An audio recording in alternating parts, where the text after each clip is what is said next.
Hello বন্ধুরা, আজকে আমার একটু হাসি পাচ্ছে। আপনারা গত দুদিন আমাকে 25 তারিখ এবং 26 তারিখ গত দুদিন আমাকে লাইভ করতে দেখেছেন এবং 25 তারিখ একটু বেশি উত্তেজিত দেখেছিলেন এবং 26 তারিখে তুলনামূলকভাবে কম। আর আজকে আমার একটু হাসি পাচ্ছে। আসলে হাসি পাওয়ার কারণটা হলো আমার বাম আমলের কথা মনে পড়ছে। বাম আমলে তখন 1996 সালে পে কমিশন, চতুর্থ পে কমিশন, তার সেকেন্ড পার্ট বেরোলো। সেকেন্ড পার্ট বেরোনোর পরে পে কমিশন রিকমেন্ডেশন করলো 4800 টাকা। তার আগেও যখন পে কমিশনের রিপোর্ট বেরোলো, প্রথমে যখন আমাদের ফিক্সেশন দেওয়া হলো, তখন দেখলাম আমাদেরকে 4500 টাকা বেসিক পে দেওয়া হচ্ছে। খুব স্বাভাবিক। একই আমার কাউন্টার পার্ট জুনিয়র ইঞ্জিনিয়াররা সেন্ট্রাল গভর্নমেন্টে 5000 টাকা পাবে, আর আমরা 4500 টাকা, বিশাল ব্যাপার। সেই সময় 500 টাকার ডিফারেন্সে আমি একটা টেবিল বানিয়েছিলাম। 33 বছরে 32 লক্ষ টাকা লস, 8% অ্যানুয়াল ইন্টারেস্ট ধরেছিলাম। তার জন্যই মারতে এসেছিল আমাকে ওই হিসাব। কারণ সবাই ভাবছে 500 টাকা লস, 500 টাকা লস, কিন্তু 500 টাকা যে 32 লক্ষ টাকা লস, তখন মাথা পাগল হয়ে যাওয়ার অবস্থা। তো প্রথমে যখন 4500 টাকা আমাদের জন্য নির্ধারণ হলো, আমরা তখন রাগে ফেটে পড়ি। তখন আমাদের অর্গানাইজেশন থেকে বোঝানো হলো, এটা তো স্কেল টু স্কেল ফিক্সেশন হয়েছে, এটা সেকেন্ড পার্ট যখন বেরোবে তখন রিকমেন্ডেশনটা বেরোবে, বিভিন্ন ক্যাডার ওয়াইজ রিকমেন্ডেশন বেরোবে, তখন আমরা সঠিকটা দেখবো আর কি, পাবো আর কি। যাকে আমাদেরকে সেইভাবে শান্ত করার চেষ্টা করা হয়েছিল। চুপচাপ ছিলাম। এরপরে কি হলো,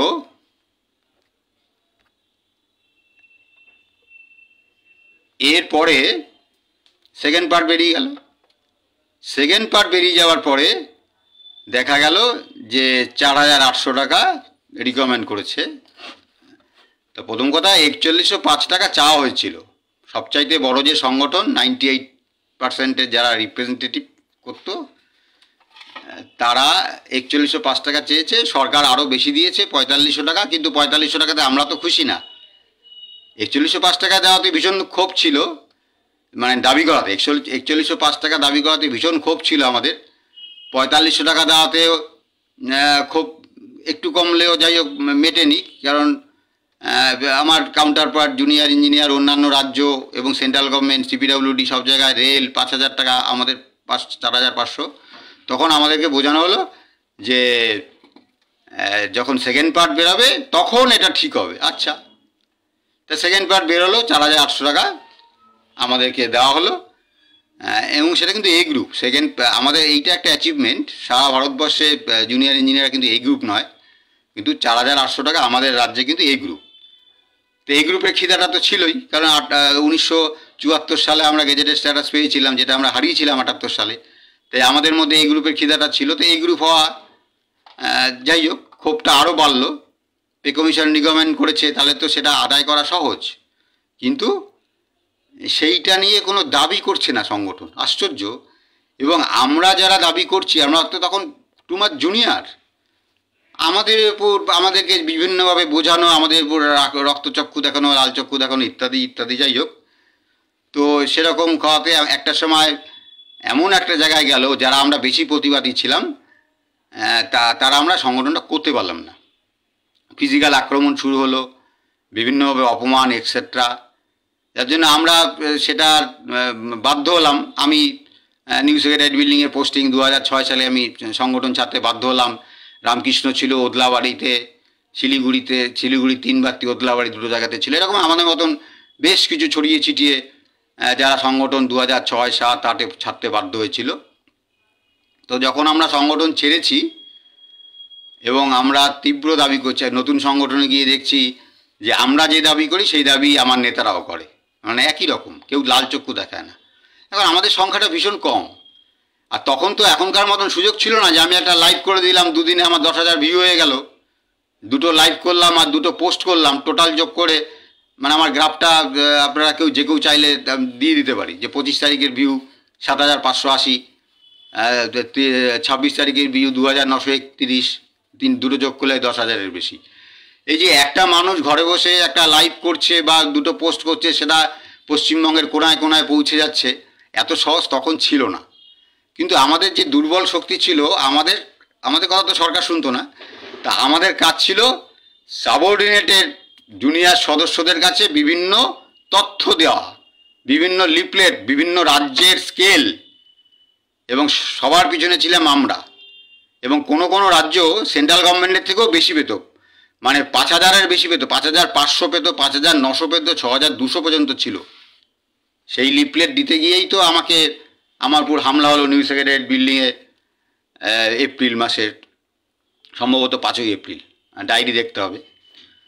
তখন আমাদের কাজ ছিল আমরা সাবঅর্ডিনেটের সাধারণ সদস্যদেরকে উত্তেজিত করে তুলতাম, এবং একটা লিফলেট যদি কোনো মতে কোথাও পৌঁছানো যেত, সেই লিফলেট 100 হয়ে জেরক্স হয়ে যেত। এবং আমি যেই ঘরে বসতাম প্ল্যানিং ডিভিশনে, সেই ঘরে একজন কমরেড ছিলেন, সে আবার অর্গানাইজেশন সেক্রেটারি। হ্যাঁ, তাকে যে কে অর্গানাইজেশন সেক্রেটারি করেছিল, আমার সত্যিই তা দেখতে ইচ্ছা করে, কারণ তার বদান্যতা, তার জন্যই আজকে আমি সংগঠনটা ছাড়তে পেরেছি, বা আজকে এসডিএ ওয়েস্ট বেঙ্গলের প্রেসিডেন্টের চেয়ার পেয়েছি। না, আদারওয়াইজ আমি তো ওই সংগঠন ছাড়তাম না। যাই হোক, সংগঠন ছেড়েছি। এখন আমাদের প্রকাশ্যে লিফলেট দেওয়ার অধিকার ছিল না, আমাদেরকে লুকিয়ে লুকিয়ে দিতে হতো, বা আমাদেরকে অফিস শুরু হওয়ার আগে কাচের তলায় দিয়ে আসতে হতো। তো একদিন কমরেড তাপস সেন, একই ঘরে বসতাম, তো বলছেন যে এরা রাতের অন্ধকারে দেয়, দিনের বেলা দেওয়ার সাহস নেই। অর্থাৎ আমরা একটু ক্রিমিনাল, বা আমরা অন্ধকারের জীব, তাই অন্ধকারে দিই। মানে রাতের অন্ধকারে দেওয়া বা লুকিয়ে দেওয়াটা আমাদের অপরাধ, ওদের অপরাধ না। ওরা যে গণতান্ত্রিক পরিবেশ রাখেনি, দিনের বেলায় লিফলেট দেওয়ার রাখেনি, আমি যদি সাহস করে দিই তো নেবে না। আমার যদি সাহস করে দিই মারধর খাবো, লিফলেট বিলি করব, তাহলে যাকে দিতে যাব সে সাহস করে নিতে পারবে না, সে লুকিয়ে নেবে। আমি তখন তাপসদাকে বলেছিলাম যে এটা গর্ব করার কথা, সেই গণতান্ত্রিক পরিবেশটাই তো রাখেননি। তো আমাদের কাজ ছিল যে লিফলেট টিপলেট ইত্যাদি দিয়ে মানে ওদেরকে উত্তেজিত করে তোলা, যাতে ওদের নিজেদের ভিতরের মধ্য থেকে চাপ সৃষ্টি হয়। সেই কাজটাই আমরা করেছিলাম, এবং সেই কাজটা করতে পেরেছিলাম বলেই 2007 সালে, আজকেও আমি নিয়ে বসিনি, আমার কাছে আছে, 2007 সালে অর্থমন্ত্রীকে ওরা চিঠি দিয়েছিল এবং 5,000 টাকা দাবি করেছিল। এবং 2008 সালে প্রথমে একটা ভুল অর্ডার মার্চ মাসে বোধহয় বেরোয়, তারপরে সেটা সেপ্টেম্বর না অক্টোবর মাসে আবার নতুন করে একটা কারেকশন অর্ডার বেরোয়, এবং 8 সালে আমরা পাই। আমাদের 12 বছরের এরিয়া চলে যায়। তো আমরা যখন বিভিন্ন জায়গায় যাচ্ছি, লিফলেট দিচ্ছি, সেই লিফলেট দেওয়াতে আমি যে আগের দিন যেটা বললাম যে ওই পিএইচির একটা দপ্তরে আমি লিফলেট দিতে গিয়ে আমাকে 2.5-3 ঘন্টা আটকে রেখে বিভিন্ন রকম হেনস্থা করেছিল। পরের দিন যখন বলেছি, অস্বীকার পাচ্ছে। তাহলে ঠিক তো প্রমাণ কে সত্যি কে মিথ্যা বুঝতে পারছে না। তাহলে ওই অসীম মণ্ডল যে আমার কানে পিছন দিক থেকে একটা চাটি মেরেছিল, সেই অসীম মণ্ডলকে এমন একটা পরিস্থিতি তৈরি করতে হবে যাতে অসীম মণ্ডল প্রকাশ্যে হামলা করতে বাধ্য হয়। সেরকম একটা ট্র্যাপ, মানে বাঘ শিকার করতে গেলে ছাগল রাখা হয় না, শিকারে গল্প পড়বে, ছাগল টোপ দেয়। যারা একটু কাঁচা শিকারি তারা এইসব করে, পাকা শিকারিরা ওসব করে না। যাই হোক, তো সেই ছাগল টোপ দিয়েছিলাম। ছাগলের টোপটা গিলে ছিল, গিলে আমরা তো না বলে যেতাম, তো বলে গেছিলাম সেদিন। শুধু বলিনি, মানে যে ঘরটায় যাব সে ঘরটা তো বলেছিলামই। নিউজ সেক্রেটারিয়েট বিল্ডিংয়ে সমস্ত জুনিয়র ইঞ্জিনিয়ারদের, মানে তখন সাব ইঞ্জিনিয়ারদের বলেছিলাম যে ওই ঘরে আমরা করতে যাব, স্কোয়াড করতে যাব। যথারীতি আমরা স্কোয়াড একটু শুরু করেছি।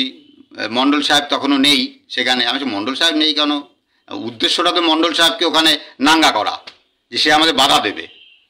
মণ্ডল সাহেব নেই। হ্যাঁ, এবারে মণ্ডল সাহেব লোক ডাকতে গেছিলো আসলে। তারপর সে এসছে। তারপর যখন সে এসছে, সেই সময় সে একাই। কিন্তু একা হলে কী হবে, তো শাসক দলের লোক। আমরা 40 ছিলাম, আমরা জানতাম যে গণ্ডগোলটা পাকানো হবে। এবং আমি যাদেরকে নিয়ে গেছিলাম তাদেরকেও কিন্তু বলিনি যে এরকম একটা কাণ্ড আমি করেছি, তাহলে তারা ভয় পেয়ে যেতে পারে। আমি বলছি না, ওইখানে বেশি লোক নিয়ে যেতে হবে।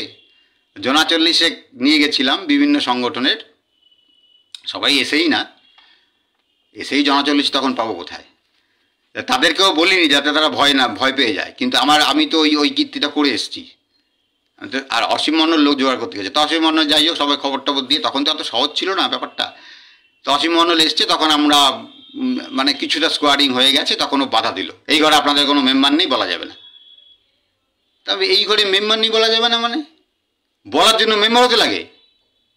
বচসা শুরু হলো, ভীষণ বচসা, বলতে দেবে না ইত্যাদি ইত্যাদি ইত্যাদি।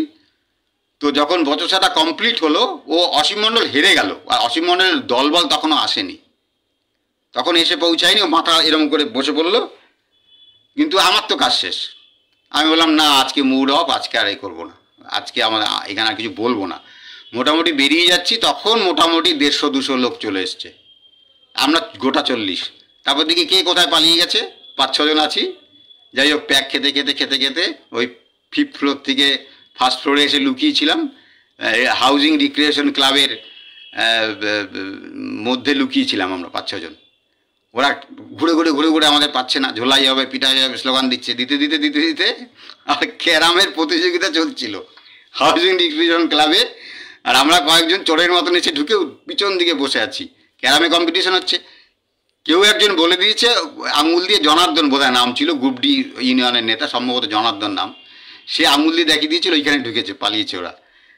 তো দরজাটা ধাম করে খুলেছে, যেই দরজাটা ধাম করে খুলে ঝোলাই হবে পিটাই হবে বলে ওখানে স্লোগান দিচ্ছে গেটের মধ্যে।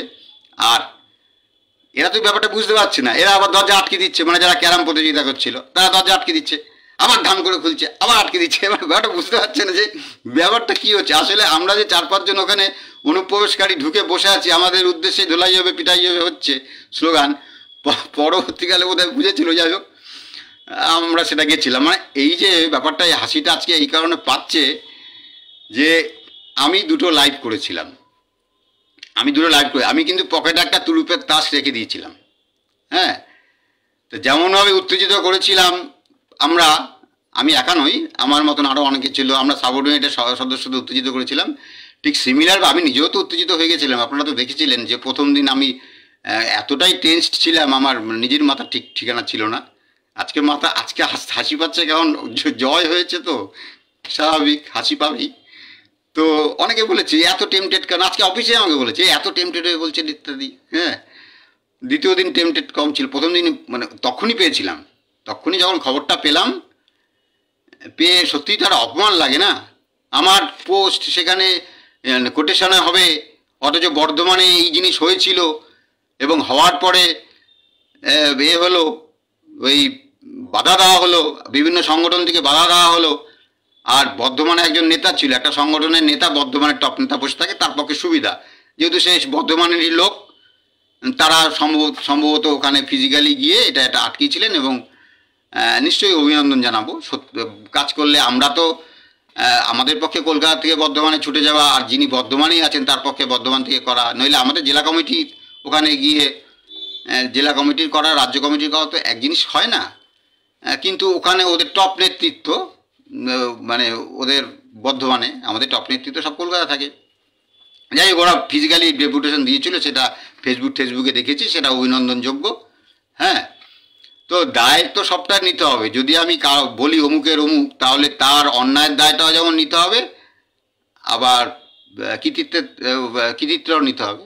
হ্যাঁ, সবটাই নিতে হবে। 12 বছর পরে পেয়েছি 12 নম্বর স্কেল, সেটা কৃতিত্ব নেব, তাহলে 12 বছর কেন পেলাম ব্যর্থতাটাও নিতে হবে। তো সেই হিসাবে বর্ধমানে ওটা হওয়ার পরে আবার পিডব্লিউডির মতন দপ্তরে কোটেশন হচ্ছে, এবং কোটেশন হচ্ছে মানে 2024 সালে প্রথম কোট।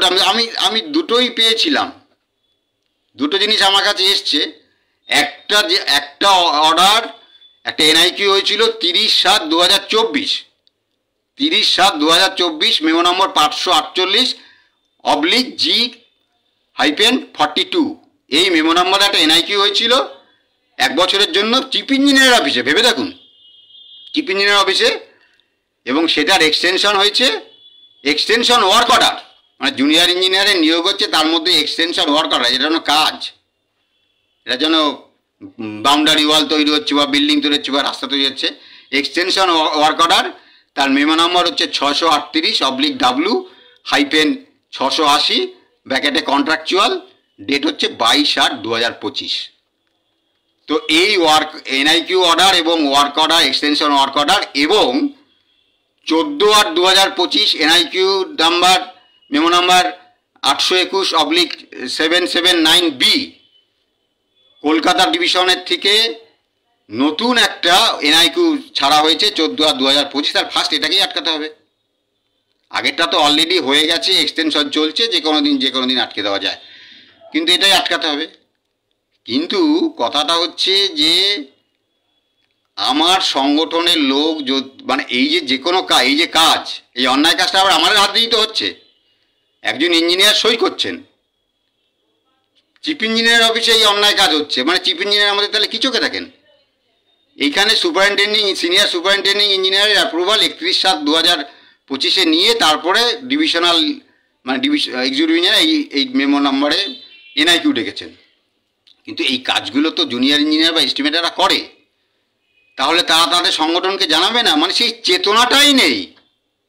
সংগঠন তার সদস্যদের মধ্যে সেই চেতনাটাই জাগাতে পারেনি যে এই রকম একটা অর্ডার হলে সঙ্গে সঙ্গে নেতৃত্বকে জানিয়ে কাজটাকে বন্ধ করে দিতে হবে। সেই চেতনাটা জানায়নি, যার ফলে জানতে পারেনি। নেতৃত্ব তো ওই অফিসে, নেতারা তো সব ওই অফিসে নেই, বিভিন্ন অফিসে আছে। এদের সংগঠনের সব পিডব্লিউডি নেতা, অন্যান্য দপ্তরে সেরকম নেতা টেতা নেই, পিডব্লিউডি সব নেতা। যাই হোক, তো নেতৃত্বের পক্ষে তো জানা সম্ভব না, কিন্তু যিনি ওই অফিসে করছেন তাকে তো সেই চেতনাটা জাগাতে হবে যে একজন জুনিয়র ইঞ্জিনিয়ার অপমান, তো সেটা করতে পারেনি, যার ফলে তারা খবরটা পায়নি। এবার আমার কাছে খবরটা এসছে, যখন এসছে, আরে দীর্ঘদিন ধরে সংগঠন করছি, হ্যাঁ, এবং এটা নিয়ে যে ঘোলা জলে মাছ ধরবে এবং আমি 2টো লাইভ করব, তার যে 10,000 ভিউ হবে, এত তো আমি ভাবিনি। আমি তো কোনোদিন লাইভই করিনি, আমার লাইভের অভিজ্ঞতাই নেই যে আমি লাইভ করব আর 2টো পোস্ট করব, 2টো লাইভ 2টো পোস্ট, তাতে 2 দিনে 10,000-এর উপর ভিউ হবে। বিভিন্ন ইঞ্জিনিয়াররা ওখানে রিয়াকশন দিয়েছে, বিভিন্ন চিফ ইঞ্জিনিয়ার যারা রিটায়ার রিয়াকশন দিয়েছেন, অনেকে আমাকে ফোন করেছেন, আমি অনেককে ফোন করেছি। ইভেন যাতে আমার মূল উদ্দেশ্য হলো যে যাতে এটা আটকানো যায়, এই কারণে কিন্তু আমি নেতৃত্বদের অনেকে, আমাদের সংগঠন না, আমি যারা গেছিলেন আজকে তাদের সংগঠনের অনেক নেতাকেই ফোন করেছি, কেউ ধরেছেন কেউ ধরেননি। আসলে আমাদের সংগঠন থেকে ভেঙে টেঙে গেছে তো, যার ফলে বন্ধুত্বটা তো আছে, আর স্বেচ্ছায় যায়নি, অত্যাচারিত হয়ে গেছে, সেগুলো নয় পরে আসছি।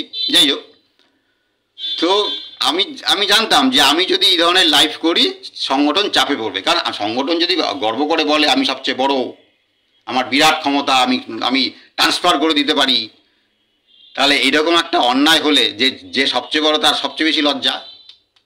ছোট যে অথর্ব 100 বছরের পুরানো, সে তো নিজের স্ক্রাচ ছাড়া হাঁটতেই পারবে না। তো যে লোকটা স্ক্রাচ ছাড়া হাঁটতে পারবে না, একটা ঘটনা ঘটে গেছে, আর রাস্তায় একটা ঘটনা ঘটে গেছে, তা আমরা কি ছুটে যখন গেল সবাই মিলে ছুটে গিয়ে রেস্কিউ করতে হবে, তো 100 বছরের বুড়ো কি পারে? তাহলে 100 বছরের বুড়োকে কি কেউ দায় করবে না?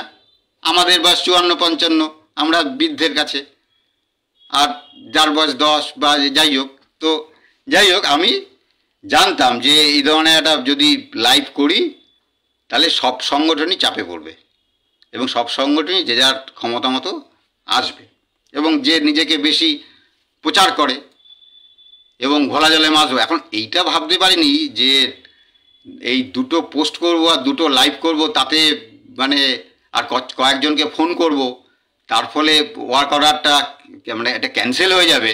আজকে সকালবেলায় ক্যান্সেল হয়ে গেছে, সকালবেলায় খবর পেয়েছি যে ক্যান্সেল হয়ে গেছে। হ্যাঁ, ফোন করে জানতে চেয়েছি যে ক্যান্সেল হয়ে গেছে, কী ব্যাপার। যারা ডেপুটেশন দিতে গেছিলেন তারা তখনও পৌঁছাননি, অন দ্য ওয়ে, আমি নামটামগুলো বলবো না। হ্যাঁ, তো অন দ্য ওয়ে যাচ্ছে। হ্যাঁ, তো ওখানে গিয়ে দেখেছে যে অলরেডি অর্ডার ক্যান্সেল হয়ে গেছে। ভালো কথা, গেছেন, বলতেই পারেন গেছেন, অর্ডারটা ক্যান্সেল হয়ে গেলে আপনাদের কি করার আছে? আপনাদের খুশি হওয়া উচিত যে এক্সিকিউটিভের সঙ্গে বচসা করতে হলো না, তার আগেই অর্ডার ক্যান্সেল হয়ে গেল, তাদের শুভবুদ্ধি হলো। তাদের তো শুভবুদ্ধি হওয়াটাই আমরা চাই। আমরা গিয়ে তাকে চাপ দিয়ে অর্ডার উইথড্র করবো, তাহলে তো সম্পর্কটা খারাপ হয়। তার চেতনাটা তো জাগানো দরকার। অ্যাকচুয়ালি যিনি এক্সিকিউটিভ ইঞ্জিনিয়ার এটা করেছেন, যিনি সুপারিনটেন্ডিং ইঞ্জিনিয়ার এটাকে অ্যাপ্রুভাল দিয়েছেন, বা যিনি চিফ ইঞ্জিনিয়ার তার অফিসে এই কাজ করেছেন, তাহলে তাদের তো চেতনাটা জাগানো দরকার, তারা এই কাজটা করতে পারে না। তাকে চাপ দিয়ে আমি করাবো, কেন চাপ দিয়ে করাবো? চাপ কেন দিতে হবে? তার চেতনাটা যদি জাগাতে পারি যাতে আগামী দিনে সে করতে না পারে। আজকে আমার ক্ষমতা আছে, আমি চাপ দিলাম, কালকে আমার ক্ষমতা নাই থাকতে পারে, তাহলে আবার করবে। তাহলে তার চেতনাটা জাগানো দরকার। এবং এই যে বিষয়টা আমি লাইভ করেছি, আমি অনেক এক্সিকিউটিভ, আসলে ব্যাপারটা হচ্ছে বয়সটা তো, আমি তো এখন অনেক সুপারিনটেন্ডিং ইঞ্জিনিয়ার, অনেক চিফ ইঞ্জিনিয়ার থেকে বয়সে বেশি।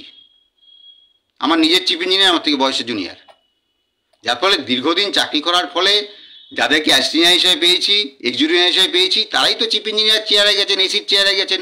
এদের সঙ্গে তো আছে ব্যক্তিগত আলাপ আছে, দীর্ঘদিন চাকরি করলে যেটা হয়। বিভিন্ন অনেকে আমাকে ফোন করেছে, তুমি এরকম লাইভ করেছো বা আপনি এরকম লাইভ করেছেন বা ইত্যাদি, না এটা অন্যায়, আপনি ঠিক করেছেন, প্রতিবাদ হওয়া উচিত, এই কাজটা অন্যায়। হ্যাঁ, তো ইঞ্জিনিয়ারদের মধ্যেও তো বিভিন্ন রকম মতবাদের লোক আছে। তো যাই হোক, তো এবং বিভিন্ন লোককে ফোন করে বলেছি যাতে এটা ডেপুটেশন হয় এবং এটাকে উইথড্র করানো যায়। এবার এটা যে আজকে নিজের থেকেই মানে হয়ে যাবে সে এতটা ভাবিনি। এবং আমি গতকাল বলেছিলাম যে আমি ফেসবুকে লাইভ করবো আর হয়ে যাবে, ওটা তো সহজ, ডেপুটেশন দিতে লাগবে না। কিন্তু ঘটনাচক্রে হয়ে গেছে। তা যারা গেছেন তারা নিশ্চয়ই অভিনন্দন পাওয়ার যোগ্য, কিন্তু সত্যিটা স্বীকার করুন। সত্যিটা স্বীকার করলে কিন্তু কিছু বলার আছে। মনন্দা অমুকের জিন্দা, আমার পোস্টের উপর ছবি দিয়ে রিকমেন্ড মানে কমেন্টস করা হচ্ছে, মনন্দা আমি করছিলাম চা, আমি ও খুব ভালো চা করে, আমার ছোট ভাই, এখনও খাদ্য বানানোর কোনো দরকার হলে ওকে ফোন করে, আমি ওকেও ফোন করেছিলাম কালকে, কিন্তু ফোনটা কানেক্ট হয়নি কালকে, যে কোনো কারণেই হোক কানেক্ট হয়, বলতাম যে এটা করতে হবে কিন্তু। আর আমি যখন ওই দপ্তরে আমাদের মেম্বাররা ছিল, হ্যাঁ আমাদের মেম্বাররা ছিল, তখন তারা চা করতে গেলে আমরা না, তোমরা চা করবে না, ও চা ও করবে, ও ভালো চা করে, দারুণ চা, মানে একই চা একই জল। সেইটা যদি ওখানে কৌশিক ছিল, প্রাণজিৎ ছিল, সে করলে যেরকম টেস্ট হবে, স্নেহাংশু করলে মানে অন্যরকম টেস্ট হবে। স্নেহাংশু এত ভালো মানে করে এবং চা করে, এবং শুধু তাই না, ওর টেস্ট খুব ভালো, মানে পোশাক আশাক ইত্যাদি ব্যাপারে ওর থেকে মানে সাজেশন নেওয়া। হ্যাঁ, পোস্ট করেছে। তা আমি জানতাম যে ওরা এরকম একটা মানে ঘোলা দলে মাছ ধরা বা কিছু, ওরা হ্যাঁ আজকে যদি ওরা ওখানে গিয়ে ডেপুটেশন দিয়ে চাপ দিয়ে ওরা যদি করতো, আমি তো এখানে ওপেন বলতাম যে ওরা করেছে, আমি অভিনন্দন জানাচ্ছি, গেছে তার জন্য অভিনন্দন জানাচ্ছি, নিশ্চয়ই জানাচ্ছি যে গেছে। কিন্তু ওরা বলতে পারতো যে যাওয়ার আগেই হয়ে গেছে, তাই জন্য পকেটে আরেকটা তাস রেখে দিয়েছিলাম। ওই যেমন ছাগল দিয়ে টোপ দিয়ে অসীম মণ্ডলকে নিয়ে এসেছিলাম, ওই কনস্ট্রাকশন বোর্ডের যা হয়, কনস্ট্রাকশন বোর্ডেই হচ্ছে দেখছি, কনস্ট্রাকশন বোর্ডের এডুকেশন ইউনিট আর চিফ ইঞ্জিনিয়ার এস্টিমেটিং সেকশন, দুটো অফিস একটা ঘরে বসতো, 22টা পোস্ট ছিল সেই ঘরে, বিশাল ঘর। ঘরের নাম্বারটা আমার আগে জানতাম, এখন ভুলে গেছি। তো পকেটে একটা তুরুপের তাস রেখেছিলাম, যেটা হচ্ছে গিয়ে 30/7/2024, 1 বছরের বেশি, এবং সেটা এক্সটেনশন অর্ডার হয়েছে, এক্সটেনশন ওয়ার্ক অর্ডার, সেইটা জানে না, আজকে গেছে ক্যান্সেলেশন করতে। এবং পুয়া জিন্দাবাদ, যাই হোক নামটা বলে ফেললাম, নাম বলাটা ঠিক না, জিন্দাবাদ ধন্যবাদ ধ্বনি দিয়েছে, নিশ্চয়ই গেছেন, ধন্যবাদ। কিন্তু 1 বছর আগে যেটা হয়েছে এবং এক্সটেনশন চলছে, সেটা কি করলেন? সেটাকে নিয়ে বলেননি কেন? সেটা ক্যান্সেল হলো না কেন? ও আমি বলার পর তারপর যাবেন, আমরা বলে দেবো, এই জন্য পকেটে তাসটা রেখেছিলাম। এটা চাপ, আমি জানি একটা যদি ক্যান্সেল হয় অপরটাও ক্যান্সেল হবে, এবং নতুনটাকেই ক্যান্সেল করতে হবে, পুরোনোটা তো অটোমেটিকই তার মেয়াদ কমপ্লিট হয়ে যাচ্ছে। আর এখন তো চলছে, এখন তো মেডিকেল চলছে, নতুন তো যেই আসবে।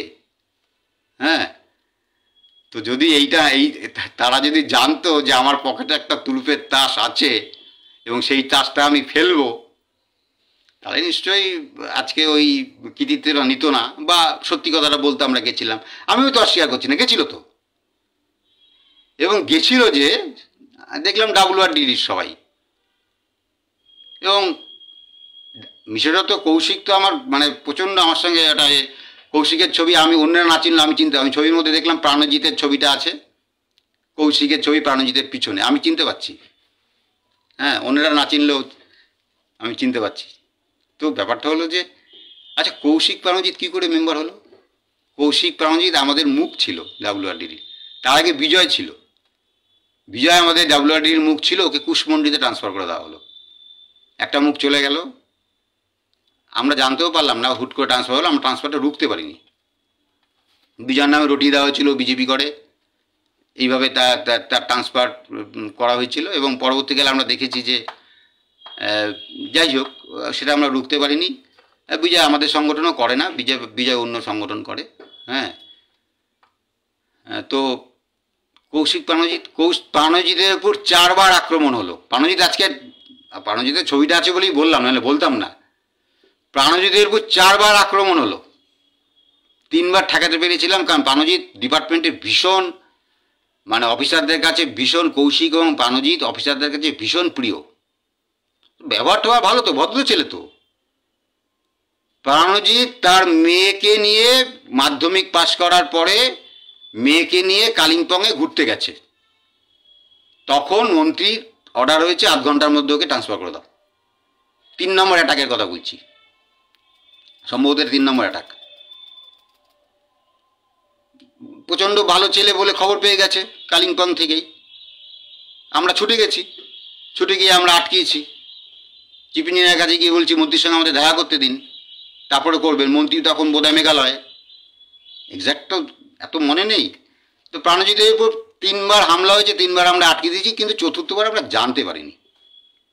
এবং কিরম নিষ্ঠুরতা, প্রাণজিতের বাড়ি সাঁতরাগাছিতে, প্রাণজিতের মেয়ে হায়ার সেকেন্ডারি স্টুডেন্ট, প্রাণজিৎ মেয়ের কেরিয়ারের জন্য কলকাতায় বাইপাসের কাছে একটা ঘর ভাড়া করে আছে, মেয়ের বিভিন্ন কোচিংয়ে পড়ে, দিয়ে আসে নিয়ে আসে, মেয়ে তো, ছেলে তো নয়। সেই সময় ডাব্লিউআরডিডি দপ্তর দখল নেওয়ার জন্য প্রাণজিতের ট্রান্সফার হলো সাগরদিঘিতে, সাগরদিঘিতে ট্রান্সফার হলো। কৌশিককে ট্রান্সফার করলো ক্যানিংয়ে, কৌশিককে ট্রান্সফার করে ক্যানিংয়ে নিয়ে গেল, আর প্রাণজিৎকে ট্রান্সফার করে সাগরদিঘি। যাই হোক, কৌশিকের ট্রান্সফার হলো, কৌশিক রিলিজ হয়ে গেল। ও কৌশিক স্ট্যান্ড রিলিজ, কৌশিকের ট্রান্সফার হলো স্ট্যান্ড রিলিজ। কেন? অপরাধ করেছিল তো, অপরাধ করলে হয়। চিফ ইঞ্জিনিয়ার অফিসে বসে কৌশিক কি কোনো অপরাধ করেছিল? কৌশিকের স্ট্যান্ড রিলিজ হয়ে গেল, কৌশিক জয়েন করলো ক্যানিংয়ে। সেই ভয়ে একদল ছুটলো, যারা বেশি মানে নিজেদের স্বার্থ বোঝে বা ভীতু, হ্যাঁ, স্পাইনলেস যারা, তারা ওই দেখেই, সবাইকে তো করবে না ট্রান্সফার, সবাইকে তো ট্রান্সফার করার দরকার নেই। যাদেরকে ট্রান্সফার করলে অন্যেরা ঝাঁপ দেবে তাদেরকেই করবে। কৌশিক এবং প্রাণজিৎকে করলেই হবে। তো কৌশিককে করলো ক্যানিংয়ে, তবু কৌশিক যাতায়াত করতে পারছে। কৌশিকেরও প্রচণ্ড ডিপার্টমেন্টে ভালো ছিল, ওকে সাগরে করার চেষ্টা করেছিল, কিন্তু চিফ ইঞ্জিনিয়ার ওকে একটু ক্যানিংয়ে দিয়েছে, যাতায়াত করা যায়। তো তা একে করলো সাগরদিঘিতে। কতটা নিষ্ঠুরতা! একটা মেয়ের ক্যারিয়ারের জন্য সে নিজের বাড়ি ছেড়ে কলকাতায় ভাড়া নিয়ে আছে, তাকে সাগরদিঘিতে ট্রান্সফার করা হলো। তার মেয়ের ক্যারিয়ারটা কী হবে? ছুটে গেলাম সবঙ্গে, মন্ত্রীর সঙ্গে কথা বললাম। তো মন্ত্রীমশাই আশ্বাস দিলেন যে ঠিক আছে, প্রাণজিৎকেও অর্ডারটা ক্যান্সেল হবে, আর কৌশিককেও ফিরিয়ে আনা হবে। পরের দিন আমরা গিয়ে চিফ ইঞ্জিনিয়ারকে, আমি গেছিলাম, চিফ ইঞ্জিনিয়ারকে গিয়ে বললাম আপনার কাছে কোনো ইনস্ট্রাকশন এসছে স্যার? বললো না, এখনও কোনো আসেনি। তো বেলা 4টে হবে, তো আসেনি। বাট আপনার কাছে কিন্তু ইনস্ট্রাকশন আসবে, যত সন্ধ্যাবেলায় যদি ইনস্ট্রাকশন আসে, আপনি তো রাতের অন্ধকারে অর্ডার বার করেছিলেন, রাতের অন্ধকারেই কিন্তু ইনস্ট্রাকশন আসলে অর্ডারটা বার করে দেবেন কাইন্ডলি। বলে ঠিক আছে, আর কাউকে জানাবেন না, অর্ডারটা আপলোড করার পর জানাবেন। উনি সেটা বললেন ঠিক আছে। আমরা আনন্দে লাফাতে বাড়ি চলে আসলাম। সন্ধ্যাবেলায় প্রাণজিৎকে ডেকে চিফ ইঞ্জিনিয়ার বললেন হ্যাঁ তোমার অর্ডারটা ক্যান্সেল হচ্ছে, কালকে করে দিই, আজকে অনেক রাত্রি হয়ে গেছে, কালকে করে দিই। হ্যাঁ স্যার। কি সেই কাল আর আসলো না, কারণ সেই খবরটা লিক হয়ে গেছিলো। সেই খবরটা লিক হয়ে যাওয়ার কারণে ওর জায়গায় যে সে এসে জয়েন করে যায় পরের দিন, এবং সে এসে জয়েন করে যাওয়ার ফলে ওকে রিলিজ নিতে হয়। এবারে এই যে সময় যে বউদের যে চাপ থাকে, পারিবারিক চাপও তো থাকে, যে তুমি করছো তাহলে তোমার কী লাভ হচ্ছে। কৌশিককেও ক্যানিং যেতে, বেলঘড়িয়ার থেকে ক্যানিং যেতে বেশ ভালো সময় লাগে। কৌশিকের তো অপরাধ কি? অপরাধ এইচডি এর মুখ ছিল, এই জন্য এই অপরাধে তার ক্যানিংয়ে ট্রান্সফার হলো। আর প্রাণজিতের অপরাধ কী ছিল? সেও এইচডি এর মুখ ছিল, তাই জন্য তার ট্রান্সফার হলো সাগরদিঘিতে। এরপরে আমরা যে ফার্দার মন্ত্রীর কাছে যাব, গিয়ে বলবো যে আপনি তো বলেছিলেন ট্রান্সফারটা মানে হবে, কিন্তু ও তো জয়েন করে গেছে, তাহলে ও তো নিয়ে আসতে হবে। সেই সময়টা আমরা আর পাইনি।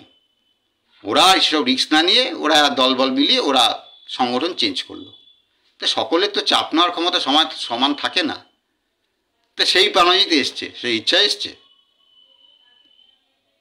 এই ঘটনাগুলো ঘটে চতুর্থবার।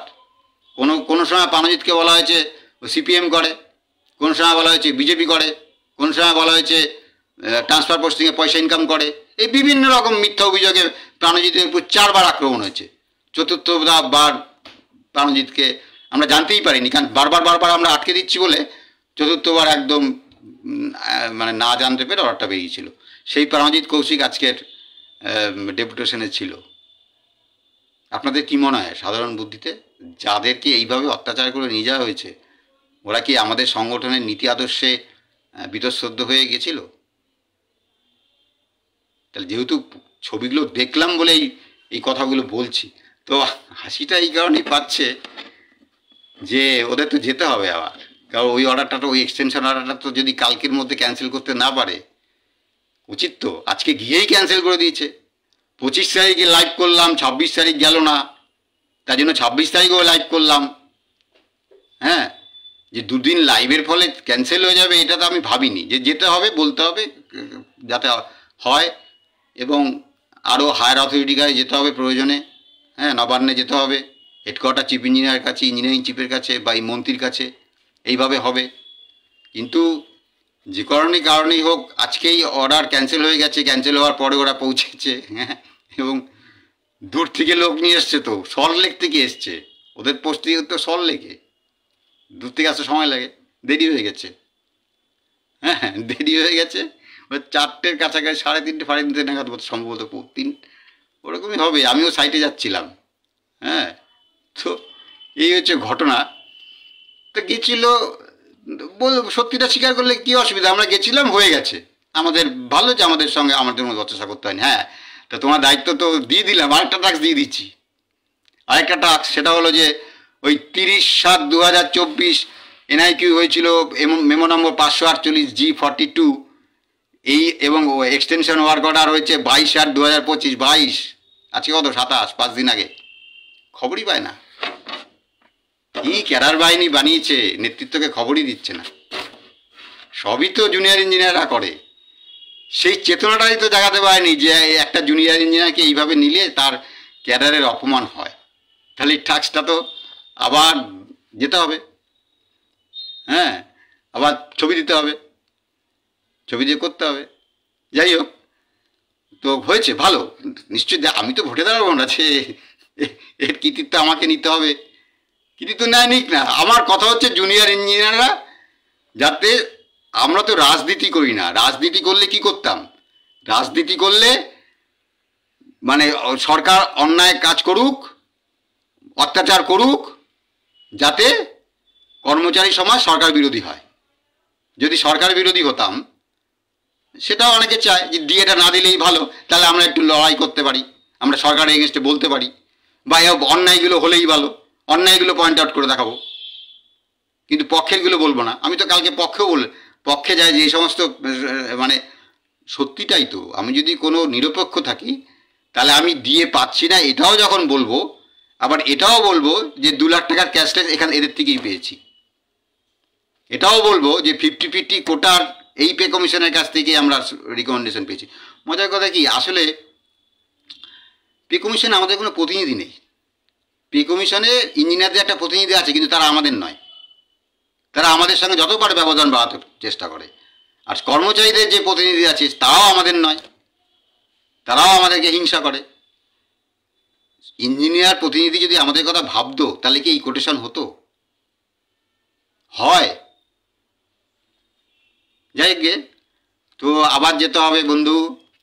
ওই লাইভের মাধ্যমে বললাম, আবার কিন্তু তোমাদের এই এক্সটেনশন অর্ডারটাকে ক্যান্সেল করতে হবে, এবং কালকেই যদি মানে মিড টার্ম করে দিতে পারো, তাহলে ক্রেডিট, ফুল ক্রেডিট। আমি আবার লাইভ করে এসে বলবো যে মিড টার্ম ক্যান্সেল করে দিয়েছে, কারণ 22 তারিখে এক্সটেনশন অর্ডার হয়েছে, আর 27 তারিখ কালকে যাও। কালকে আবার ফুল টিম নিয়ে গিয়ে চিফ ইঞ্জিনিয়ার অফিসে গিয়ে, বা যিনি ওটা সাউথ চব্বিশ, আমি সবই পোস্ট করেছি। এনআইকিউর কাগজপত্রগুলো সবই পোস্ট করেছি, মানে ওরা ভাবতে পারেনি, বা হয়তো গালাগালি দিচ্ছে, মনন্দ এত হারামি, হয়তো গালাগালি দিচ্ছে যে পকেটে একটা মাল রেখে দিয়েছিল। অসীম মণ্ডলকে মুরগি করেছিলাম, সেই তখন অনেক বয়স কম ছিল, হ্যাঁ, টোপ টোপ টোপ টোপ দিয়ে নিয়ে এসেছিলাম, যে ও যে মস্তানি করে, সেটা ছাগলের টোপ দিয়ে নিয়ে এসেছিলাম। তখন তো 2007 সাল, 2007, এটা 18 বছর আগে। আমার বয়স কত তখন? এই 40-42, এখন তো 60। হ্যাঁ, তো এখন পকেটে একটা রাখবো না, পকেটে তো একটা রাখবো। ভাব মনে মনে ওর আর নিজেদের আলোচনা হচ্ছে, ঠকঠক করা যাবে না, আলোচনা হচ্ছে যে কি শয়তান। হ্যাঁ, এক মিনিট, হ্যাঁ, যে কি হলো, আশ্চর্য তো, ডিস্টার্ব করবো, ঠকঠক করছো, লাইভ করছি তো। যাই হোক, ব্যাপারটা হচ্ছে যে জানতাম এই জিনিসগুলো হবে, তাই একটা তুলুপের তাস তো আলোচনা হবে, নিশ্চয়ই আমাকে নিয়ে আলোচনা হবে যে কি শয়তান লোক, দুখানা জিনিস ওর পকেটের, দুখানা অস্ত্র, একটা ছেড়েছে একটা ছাড়েনি, আমাদেরকে মানে নাঙ্গা করে দেবে। যাকগে ভাই, তোমরা কৃতিত্ব নাও, গেছো ভালো কথা, আবার কালকে যাও, কালকে গিয়ে তোমরা যদি এই এক্সটেনশন ওয়ার্ক অর্ডারটা ক্যান্সেল করো, সেই ক্যান্সেলের কপিটা আমাকে দেবে বা ফেসবুকে পোস্ট করবে। আমি কিন্তু তোমাদের পক্ষে লাইভ করব, কথা দিচ্ছি। কালকে গিয়ে তোমরা ওইটা ক্যান্সেল করো, কালকে গিয়ে লাইভ করব। আমার আরেকটা লাইভ করার ইচ্ছা ছিল, সেটা আজকে আর হবে না, বা পরে করবো, সব স্টোরি নিয়ে। সব স্টোরিটা খুব দরকারি জিনিস, মানে সিভিল ইঞ্জিনিয়াররা জানে সব স্টোরি কী জিনিস, কিন্তু সাধারণ মানুষেরও জানা দরকার সব স্টোরিটা কী। সেটা নিয়ে আজকে সম্ভবত আর হবে না, হয়তো কালকে করবো বা সময় পেলে করবো। থ্যাংক ইউ, ধন্যবাদ।